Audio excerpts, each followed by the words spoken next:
evening from London. Welcome to Piers Morgan Uncensored. Welcome to our lovely new studio here at the News UK.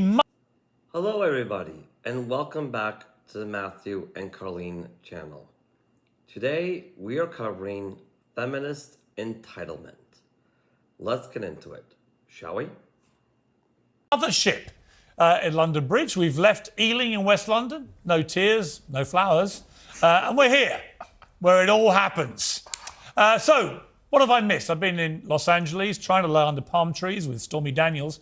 What I missed was this. The age of entitlement was a period of history when the world's biggest brains began to reject superstition for logic and reason. We've now reached the age of entitlement, in which the world's biggest brains defy logic and behave very unreasonably. Take the children at a prestigious girls' school, part of the Independent Girls' Day School Trust, who staged a placard-waving protest against a teacher who said, "Good afternoon, girls." That teacher was then forced to issue a grovelling apology, according to an interview she gave to the Mail on Sunday at the weekend, apparently under threat of disciplinary action, because the girls, who remember are attending a girls' school, objected to being called girls. Okay, here's something I thought we should cover. In case you guys have been wondering why so many Western teachers have been quitting the teaching profession to the point where there is a massive teacher shortage here in the West, here's a reason. It's because in order for teachers to be able to do their jobs effectively, to the point where they can make some real income by getting good grades out of their students, the teacher has to be the one in charge of the classroom. It cannot be the female students. If the female students are the ones in charge of the classroom and not the teacher himself or herself, whichever one, nothing gets done. Literally nothing. The teacher can't maintain any order in the classroom. The teacher can't give out homework. The teacher can't do this or that. He's just wasting his time at this point. He really is. And he's not going to make any money either, because teacher not being able to do his job because he's not the one in charge means he can't get the students' grades up. That's how it works. Well, I guess some of them may want to become boys, in which case they should maybe be at a boys' school. They're not entitled to undermine the authority of the teachers in the school to pursue their own social causes. And take this plus-sized influencer. No one should have to endure the discomfort, embarrassment, and discrimination that often comes with being a plus-size passenger trying to navigate air travel. By signing this petition, you can help us demand that airlines take concrete steps to make air travel more inclusive and accommodating for all passengers. Whether you're plus-size or not, everybody deserves to be treated with dignity and respect when they fly. Let's work together to make sure that the travel industry serves everyone, not just a select few. Well, Jaylene Cheney made global headlines this weekend after claiming fat people are entitled to extra seats on planes because they're so fat. She said all plus-sized passengers should be provided with an extra free seat, or even 2 or 3 seats, depending on their size, to accommodate their needs. And Okay, not only do I completely agree with Piers Morgan on this, but I also want to say that, yeah, that body positivity girl might have a petition. However, airlines have to obey flight safety regulations that petition won't give them immunity to. A few examples for you. Yes, you may be able to give her an extra seat. You can give her 10 extra seats. However, you won't be able to change the size of the aisles in the plane. And let's be honest here. This woman has already demonstrated that even when things are calm, we're still struggling to wedge her through the aisles, let alone during an emergency evacuation. If an emergency evacuation of the aircraft were to take place, you won't be able to evacuate everybody safely and effectively, because you'll have to prioritize evacuating that morbidly obese woman first in order to evacuate everyone else. There's also the life vest on the airplanes. those life vests have a weight limit. If her body weight exceeds the weight limit, there's nothing we can do about that. And there's also the airplane bathrooms, aka the lavatories. You can give this woman as many extra seats as she wants to, but you can't change the size of the airplane bathrooms.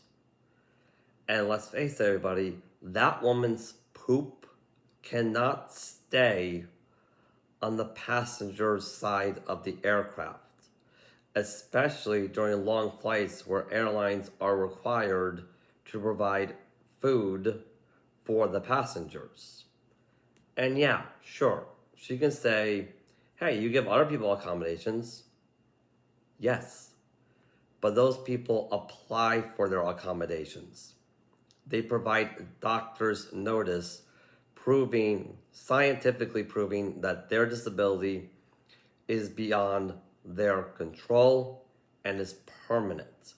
They also accept the restrictions that go with their accommodations, like being first to board, first to get off, being required to sit close to the exits, so their accommodations don't affect the safety of the other passengers.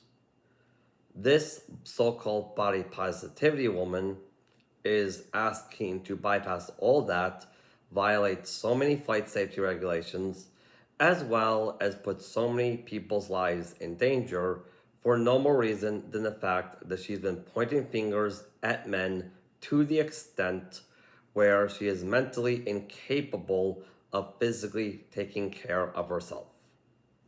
That's what she wants. Ensure their comfort during the flight.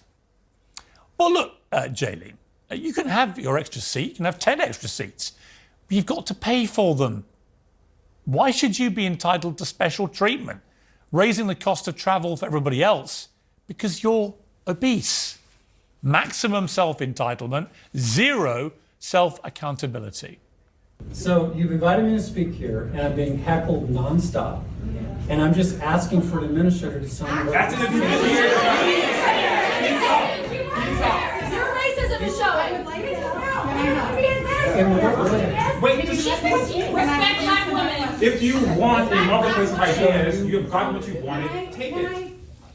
Those are students at Stanford University, one of the top universities in the world, where students are so high on the fumes of their own self-importance, they felt entitled to heckle a visiting judge because they didn't like his politics. The scourge of limitless entitlement takes us down avenues of limitless insanity. It means we have honest jobs we can't fill, but a generation of wastrels who want to be paid for posting photographs of their lunch. It leads to the ludicrous race-baiting idea that every white person should pay compensation to every black person because of the evils of history. It means we give out medals to kids who come last just because they tried. And the parents of those children then demand that they're awarded better grades, literally just because they're paid to be there. Unfortunately, in the cost of living crisis, there's a surfeit of these people who think the world owes them a favour. But fortunately, the rest of us are also entitled to call them out for it. Well, joining me now is the Associate Editor of the Daily Mirror, Kevin Maguire, and Talk TV contributor Esther Crackwood. I'm not sure, but I think I might have started that in my jet-lagged haze, Kevin, with a slightly wrong analogy. I think I said the age of entitlement twice. Of course, I was meant to say the age of enlightenment has now become the age of entitlement. How's it got like this? Yeah, I'm not sure it entirely has, though, Piers. I think we make progress because one generation challenges the one ahead of them. That's how it is. Now, they don't always get it right, but I'm with those girls in that school. They challenged the teacher. She lost the classroom. They wanted the teacher to address them in They're a at a different girls' way. school, Kevin. But one of them wasn't identified. Literally, their parents have said, we want to send our little girl to a girls' school, which is called a girls' school. Yeah, and then when a teacher has the audacity to call them girls, they go nuts. And the teacher then eventually has to leave. Piers, they challenged the teacher. The teacher stands on her authority and says, no, I'm doing it my way. If that teacher had spoken to them, had a dialogue, understood it, look, one of them wasn't identifying as a girl. I just don't see what the big problem is. I genuinely do not see what the problem is. If you don't, here's what the problem is. If you don't identify as a girl, don't go to a bloody girls' school. Esther, have I got nuts? But what if one of them identified as a tree?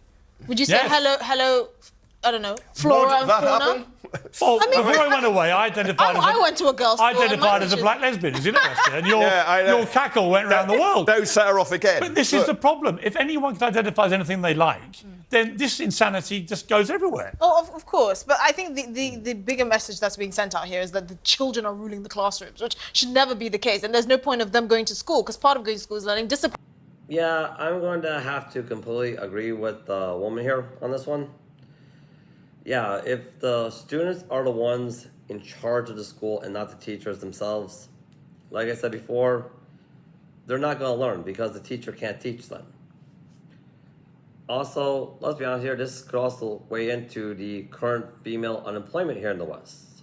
Because let's face it, HR does background checks. I'm pretty sure HR is going to find out about this. They will be. And about that guy who was encouraging the women at that school, I'm going to have to disagree with him. Due to the fact that we don't learn by challenging the previous generation. We learn by learning from the previous generation, whether it be their mistakes or their success, and we build up on it ourselves. That's what we call the study of history, is why we study history in the first place. We don't study history so we can learn to hold other people accountable for things that they never had any part in. That's a horrific and appalling practice I would have no participation in. Literally none. And respectful authority. How can you possibly bully a teacher into apologizing for calling you a girl? I'm a great believer in good discipline in schools, but that does Well, this not isn't it. mean. Well, no, you're not. You're a great believer in. No. You're a great believer in a teacher being it's calling girls how- girls, and then you think they have the No, right it's- to launch some kind of protest. It's how you set the rules and how you then govern that school. Kevin, you and don't, I think Kevin, no, I've known I you a think long time. kids should You have a don't say. even. You don't believe this. I do. No, you don't. I do. You Look, don't think a bunch of Piers, girls in a girls' Piers, school a should have the girl- right to drive a teacher out a for calling them girl. girls? No, I'm sorry the teacher has gone, but I don't believe the teachers handled it as well as they. She said, should "Good have done." afternoon, girls." And if it's then challenged and the kids are explaining why they think they shouldn't be The addressed school that is way, you can literally accommodate them. called I just- School for I Girls. do not see what the problem is. This is not the same as putting a biological man who is a rapist in only a way a man can in a Scottish prison. It's not that case. All right, everybody, that's all we got time for today. If you like this content, by all means, like, subscribe, hit that notification bell, leave a comment. It really helps us out. And all you men out there, peace out, my good fellow bros. Peace out.